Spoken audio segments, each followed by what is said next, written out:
बच्चों ये डे 20 के PYQ क्वेश्चन है। इसमें ये जो क्वेश्चन है ये JEE मेंस 2023 का क्वेश्चन है। ठीक है, स्ट्रेट लाइन चैप्टर है। तो स्ट्रेट लाइन से क्वेश्चन में क्या है कि इसमें बोला है straight line cuts off an intercept OA is equals to A and OB is equals to B on the positive direction of X axis and Y axis respectively. कहने का क्या मतलब है कि कोई एक स्ट्रेट लाइन है, ठीक है, ये एक्स एक्सिस और वाई एक्सिस के पॉजिटिव डायरेक्शन में जो स्ट्रेट लाइन का इंटरसेप्ट है वो क्या है, एक्स एक्सिस के पॉजिटिव डायरेक्शन में इंटरसेप्ट क्या है, ये हमारा A,0 और पॉजिटिव वाई एक्सिस के डायरेक्शन में इंटरसेप्ट क्या है, ये हमारा 0,B। ये दे रखा है क्वेश्चन में। उसके बाद क्या बोल रहा है, if the perpendicular from the origin O to this line make an angle π/6 with the positive direction of y axis.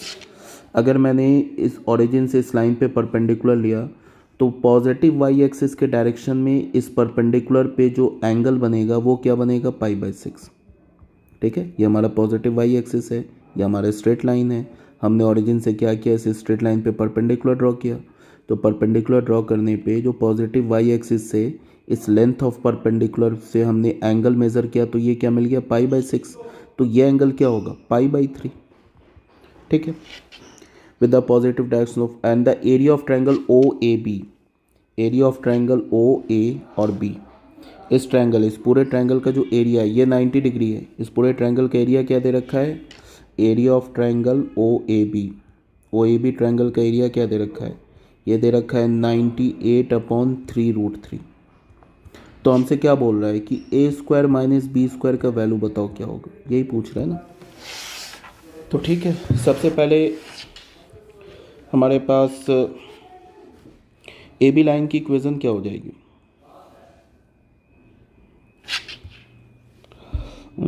AB line की इक्वेशन क्या हो जाएगी, अगर इंटरसेप्ट फॉर्म से देखोगे तो इक्वेशन ऑफ लाइन AB क्या होगी, equation of line AB line की इक्वेशन क्या हो जाएगी, x/x इंटरसेप्ट वो है A प्लस y/y इंटरसेप्ट जो कि है B इज इक्वल्स टू 1। ये तो स्ट्रेट लाइन इंटरसेप्ट फॉर्म से हमने इक्वेशन ऑफ लाइन AB लिख लिया।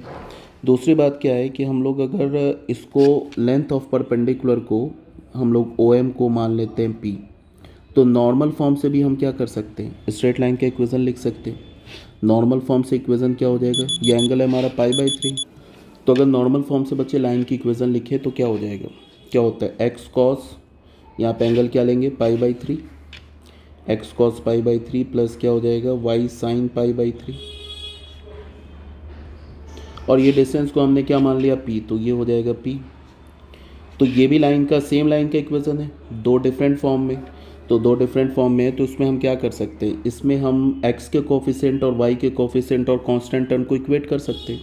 तो यहाँ से x का कोफिशिएंट क्या है, 1/a, यहाँ पे इक्वेट हो जाएगा ना। तो x का कोफिशिएंट क्या है, ऐसे आ जाएगा ना,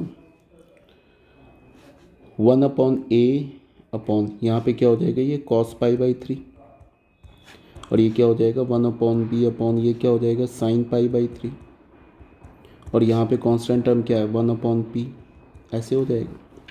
तो यहाँ से 1/ क्या हो जाएगा a cos π/3 और is equals to 1/b sin π/3 is equals to क्या हो जाएगा 1/p।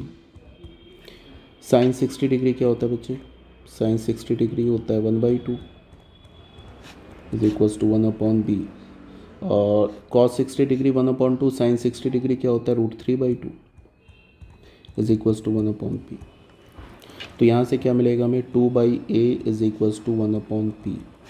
तो यहाँ से हमें a की वैल्यू क्या आ जाएगी 2p, और यहाँ से क्या करेंगे, इसको इक्वेट करेंगे तो b की वैल्यू क्या आ जाएगी, b की वैल्यू आ जाएगी 2p/√3। ठीक है, हमने क्या किया है, ये जो लाइन 1 है ना और लाइन 2, ये एक ही स्ट्रेट लाइन का इक्वेशन लिखा हुआ है।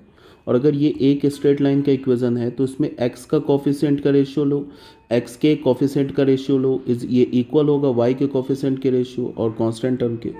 ठीक है, दोनों लाइन पैरेलल हो गया ना, तो पैरेलल होता है तो क्या होता है x1/x2 होता है ना हमारा, x के जो कोफिशिएंट है उसका रेशियो y के कोफिशिएंट का रेशियो और कांस्टेंट टर्म का रेशियो इक्वल होता है। तो यहाँ से हमने a का वैल्यू निकाल लिया 2p और b का वैल्यू क्या निकाल लिया 2p/√3। अब एरिया ऑफ ट्रायंगल क्या है, यहाँ पे एरिया ऑफ ट्रायंगल क्या है ये देखो, एरिया ऑफ ट्रायंगल दे रखा है ना यहाँ पे, area of triangle O A B, area of triangle O A B triangle का एरिया क्या दे रखा है, ये है 98√3/3 ये दे रखा है। तो इसके ट्रायंगल का एरिया कैसे निकालोगे, half into base into height, यही होगा ना। तो ये हमारा क्या बन जाएगा बच्चे, ये हमारा ए बन जाएगा, बेस ये हाइट, तो हाफ इंटू ए इंटू बी ये हो जाएगा। यहाँ से हमें क्या मिलेगा, ये 1/2 A B is equals to क्या मिलेगा 98√3/3 ऐसे मिलेगा ना।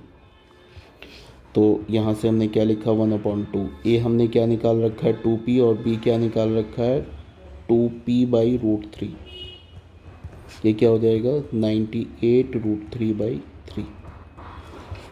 तो यहाँ से क्या मिला हमें, ये 2 और ये 2 कैंसिल हो गया, तो क्या मिला हमें 2p² इज इक्वल्स टू मिला 98√3/3। तो यहाँ से हमें p² की वैल्यू क्या हो जाएगी 98 इंटू 3/3 इंटू 2, यही हो जाएगा ना। तो यहाँ से ये तो 3 कैंसिल, यहाँ से 2 4 ज़ा 9, तो p² की वैल्यू क्या मिल गई हमें 49। अब p² की वैल्यू 49 मिल गई, तो हमें क्या चाहिए a² माइनस b² का वैल्यू चाहिए था। तो a² माइनस b², तो a का स्क्वायर निकालेंगे तो क्या हो जाएगा 2p का स्क्वायर माइनस b क्या हमने निकाला है 2p/√3 का स्क्वायर। तो यहाँ से क्या हो जाएगा 2p² कॉमन ले लो, तो 1 - 1/3, तो ये क्या हो जाएगा 4p² और ये क्या होगा 3 - 1 2/3। तो a² माइनस b² की वैल्यू हमें क्या मिल जाएगी 8/3 p² क्या हमारा 49, यही है ना।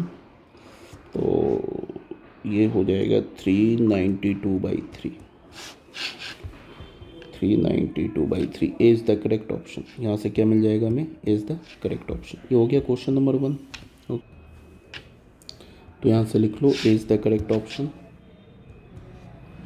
ए इज़ द करेक्ट ऑप्शन, ये हमारा क्या हो गया करेक्ट ऑप्शन। क्वेश्चन नंबर 2 में आ जाओ।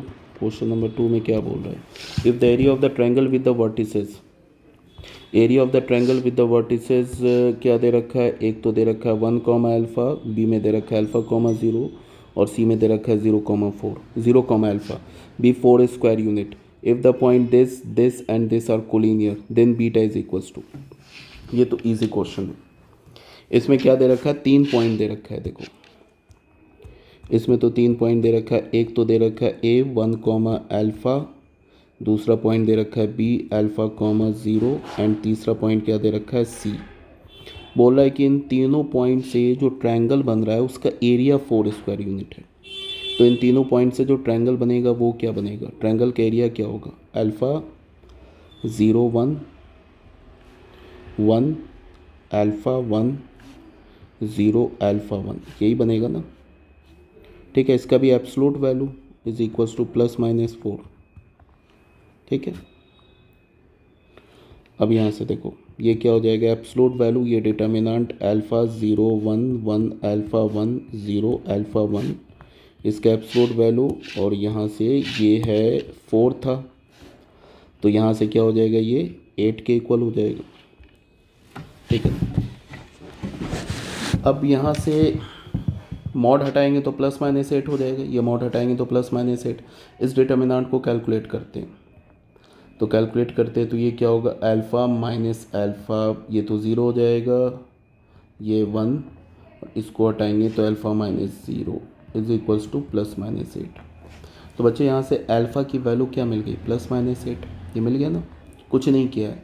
इसमें हमने कंसेप्ट क्या यूज़ किया है कि अगर कोई भी ट्रायंगल है, इस ट्रायंगल का एरिया ऐसे कोऑर्डिनेट दे रखा है x1 y1 और b x2 y2 और ये दे रखा है c x3 y3 ऐसे दे रखा है, तो इसका एरिया क्या होता है half mod x1 y1 1 x2 y2 1 x3 y3 1 इस डिटर्मिनेंट का एब्सोल्यूट वैल्यू, ये एरिया होता है ना, इसी फॉर्मूला को यूज़ किया है। अब ये क्या बोल रहा है कि जो पॉइंट हमारा alpha minus alpha alpha and alpha square beta are collinear, ये जो पॉइंट है ना ये कोलिनियर है। अब अगर ये 3 पॉइंट कोलिनियर है तो बोल रहा है बीटा का वैल्यू निकालो। तो एक बार ना हम लोग अल्फ़ा का वैल्यू 8 ले लेते हैं, तो क्या पॉइंट आ जाएगा 8 माइनस 8 कॉमा 8 एंड यहाँ से क्या हो जाएगा 8 स्क्वायर कॉमा बीटा। अब ये तीनों पॉइंट कोलिनियर है, पॉजिटिव वैल्यू लिया है। अगर ये तीनों पॉइंट कोलिनियर है तो हम लोग क्या करेंगे, इस पॉइंट से इन 2 पॉइंट से जो लाइन बनेगा उसका स्लोप इन दोनों पॉइंट से जो लाइन बनेगा उसका स्लोप इक्वल होगा। इन दोनों पॉइंट से जो लाइन बनेगा उसका स्लोप क्या होगा, -8 अपॉन 8 माइनस माइनस प्लस का 8 इज इक्वल्स टू, यहाँ से बनेगा क्या होगा 8 माइनस बीटा अपॉन -8 स्क्वायर। तो यहाँ से क्या मिला हमें -16 upon 16 is equals to 8 minus beta, -8 common लेंगे तो 1 प्लस 8, तो यहाँ से क्या हो जाएगा -1 is equals to 8 minus beta upon 8 9 ज़ा -72। तो यहाँ से 8 माइनस बीटा क्या हो जाएगा 72, तो बीटा की वैल्यू क्या हो जाएगी 8 माइनस 72 इज इक्वल्स टू -64 -64 हाँ, ये A is the C is the correct option. तो यहाँ से क्या हो गया ये C is the correct option.